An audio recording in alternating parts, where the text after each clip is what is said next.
श्रोताओं, पिछली कड़ी में हमने अर्जुन को युद्धभूमि पर देखा, हाथ कांपते, मन व्याकुल, अपने कर्तव्य को लेकर उलझे हुए। अर्जुन का यह मनोस्थिति केवल उसका संकट नहीं, बल्कि हर इंसान के जीवन में आने वाली दुविधाओं का प्रतीक है। बिल्कुल सही। अर्जुन का धनुष गिरा देना दर्शाता है कि जब जीवन के संघर्ष सामने आते हैं तो मनुष्य अक्सर भ्रमित हो जाता है, आत्मविश्वास खो बैठता है। इसी अवस्था में श्री कृष्ण का मार्गदर्शन प्रारंभ होता है, जो केवल अर्जुन के लिए नहीं, हमारे लिए भी अत्यंत प्रासंगिक है। यहां से गीता का असली संवाद शुरू होता है, जहां केवल सांत्वना नहीं, बल्कि गहन बोध दिया जाता है। अर्जुन के अंतर्द्वंद्व के माध्यम से गीता हमें अपनी कमजोरियों के साथ ईमानदारी से सामना करना सिखाती है। सही कहा। अर्जुन का प्रश्न मैं क्यों लड्डू हमारे जीवन के हर उस क्षण का प्रतिनिधित्व करता है जब हम अपने उत्तरदायित्वों से घबराते हैं। यह अध्याय बताता है, निर्णायक मोड़ पर विवेक और साहस दोनों की आवश्यकता होती है। अब श्रीकृष्ण की पहली शिक्षा शरीर नश्वर है, आत्मा अमर। वे कहते हैं, मृत्यु वस्त्र बदलने जैसी है। यह विचार गीता के दर्शन का मूल है। यहाँ आत्मा को अग्नि, जल, वायु, अस्त्र, शस्त्र से अजर, अमर बताया गया है। जैसे सोने को आग से शुद्ध किया जाता है, वैसे ही आत्मा अनुभवों से परिपक्व होती है, पर नष्ट कभी नहीं होती। आधुनिक विज्ञान भी ऊर्जा के अक्षय स्वरूप को मानता है। ऊर्जा नष्ट नहीं होती, केवल रूप बदलती है। इसी तरह आत्मा भी शरीर रूपी पोशाक बदलती है। यह दृष्टिकोण मृत्यु के भय को कम करता है। इससे जीवन की अस्थिरता को स्वीकारने में सहायता मिलती है, जिससे हम ज्यादा साहसी और शांतिपूर्ण हो सकते हैं।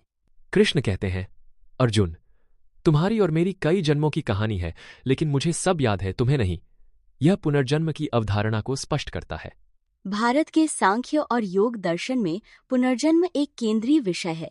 जैसे बीज से वृक्ष और फिर बीज, वैसे ही आत्मा जन्म मरण के चक्र में रहती है जब तक मोक्ष न मिले। यह ज्ञान मनुष्य को अपने कर्मों के प्रति सजग बनाता है। अगर जीवन एक यात्रा है, तो हर निर्णय, हर कर्म भावी जीवन को भी प्रभावित करता है। वास्तव में यह विचार व्यक्ति को जिम्मेदार बनाता है, क्योंकि आज के कर्म कल की नियति बनते हैं। यही कारण है कि गीता में कर्म पर विशेष बल दिया गया है। अर्जुन का प्रश्न, यदि आत्मा अमर है तो क्या युद्ध करना उचित है? कृष्ण स्पष्ट कहते हैं, अपने धर्म का पालन सर्वोपरि है। यहाँ धर्म का अर्थ केवल धार्मिक कर्मकांड नहीं, बल्कि सामाजिक और नैतिक जिम्मेदारी भी है। उदाहरण के लिए, एक डॉक्टर का धर्म है मरीज की सेवा, एक सैनिक का देश की रक्षा। कृष्ण यह भी जोड़ते हैं, पर धर्म भयावह है, यानी दूसरों का कार्य अपनाने से स्वयं के कर्तव्य से विमुख होना विनाशकारी हो सकता है। यह शिक्षा आज के समय में भी प्रासंगिक है। जब करियर, परिवार, समाज में विकल्पों की भरमार है, तब अपने स्वभाव और जिम्मेदारी को पहचानना अत्यंत आवश्यक है। अब गीता का सबसे व्यावहारिक सिद्धांत कर्मयोग। कृष्ण कहते हैं, कर्म करो, फल की चिंता मत करो। यह साधना कैसे संभव है? यहाँ निष्काम कर्म का अर्थ है अपने कर्तव्य को पूर्ण समर्पण से करना, लेकिन उस पर स्वार्थ या परिणाम की अपेक्षा न रखना। जैसे किसान बीज बोता है पर फसल की चिंता छोड़ देता है। आधुनिक मनोविज्ञान भी कहता है, प्रोसेस ओरिएंटेड माइंडसेट अपनाएं, यानी केवल लक्ष्य नहीं, प्रक्रिया पर भी ध्यान दें। इससे तनाव कम होता है और गुणवत्ता बढ़ती है। अगर हर व्यक्ति फल की चिंता छोड़ कर्म पर केंद्रित हो जाए, तो समाज में ईमानदारी, संतुलन और संतोष बढ़ेगा। यही गीता का व्यावहारिक संदेश है। फिर भी अर्जुन पूछते हैं, कर्म करते समय मोह या संकल्प कैसे नियंत्रित करें? यह सवाल आज भी हर किसी के मन में आता है। कृष्ण समझाते हैं, मोह, इच्छा और क्रोध है, तीनों मनुष्य के सबसे बड़े शत्रु हैं। इन्हें संतुलित करने के लिए साधना, स्व अनुशासन और विवेक आवश्यक हैं। अगर इच्छाओं पर नियंत्रण न रहे तो मनुष्य क्रोध, दुख और भ्रम का शिकार हो जाता है। जैसे एक नाविक दिशा हीन हो जाए तो नाव डूब सकती है। इसीलिए गीता आत्म नियंत्रण पर बल देती है। जैसे कछुआ अपने अंग से कोड़ लेता है, वैसे ही विवेकशील मनुष्य इंद्रियों को नियंत्रित करता है। अर्जुन पूछते हैं, स्थिरप्रज्ञ पुरुष कौन है? कृष्ण उत्तर देते हैं, जो सुख, दुख, लाभ, हानि, मान, अपमान में समान रहता है। ऐसा व्यक्ति जिसे न तो प्रसन्नता विचलित करती है, न ही विपत्ति। यह मन की शांति और संतुलन का उदाहरण है। जैसे गहरा समुद्र, ऊपर लहरें हैं, पर भीतर स्थिरता है।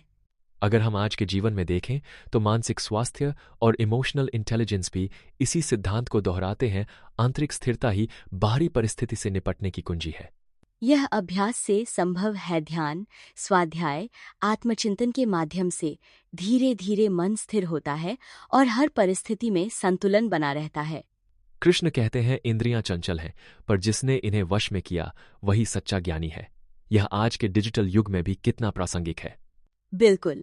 आज सोशल मीडिया, विज्ञापन और त्वरित सुख सुविधाओं के कारण ध्यान भटकाना आसान है। गीता की शिक्षा है इंद्रियों पर नियंत्रण से ही सच्ची स्वतंत्रता मिलती है। अगर इंद्रियां बेकाबू हो जाएं तो मनुष्य अपने विवेक और लक्ष्य से भटक सकता है, ठीक वैसे ही जैसे घोड़े बिना लगाम के दौड़ जाएं। इसीलिए योग, प्राणायाम और अनुशासित दिनचर्या जैसी विधियां गीता में सुझाई गई हैं। ये मन और इंद्रियों को नियंत्रित करने में सहायक हैं। कृष्ण कहते हैं सफलता और असफलता में संभाव रखो। यह विचार प्रतियोगी और तेज रफ्तार दुनिया में बेहद महत्वपूर्ण है। संभाव का अर्थ है परिस्थिति चाहे जैसी हो, मन शांत रहे। उदाहरण के लिए, एक खिलाड़ी मैच हारता है पर सीख कर आगे बढ़ता है, यही संभाव है। अध्ययनों से पता चला है कि जो लोग रिजल्ट्स को लेकर अधिक संवेदनशील होते हैं वे तनाव, चिंता और अवसाद का शिकार होते हैं। संभाव का अभ्यास व्यक्ति को लचीलापन, आत्मविश्वास और आंतरिक शक्ति देता है। यह गीता की अत्यंत व्यावहारिक शिक्षा है, हर परिस्थिति में संतुलन बनाए रखना। अंततः संक्षेप में अध्याय 2 हमें क्या सिखाता है? आत्मा का बोध, कर्तव्य का पालन और फल से निर्लिप्तता, यही इसका सार है। यह अध्याय केवल दार्शनिक नहीं बल्कि व्यावहारिक मार्गदर्शक है। यह बताता है कौन हूँ मैं, मेरा कर्तव्य क्या है और मैं कैसे शांतचित्त रहूं। अगर हम इन शिक्षाओं को जीवन में अपनाएं तो मानसिक शांति, आत्मविश्वास और उद्देश्य की स्पष्टता मिलती है, जो आज के युग में अत्यंत दुर्लभ है। यही कारण है कि गीता की शिक्षा केवल युद्धभूमि के लिए नहीं बल्कि हर दिन के निर्णय और संघर्ष के लिए प्रासंगिक है। यह हमें साहस, विवेक और संतुलन प्रदान करती है।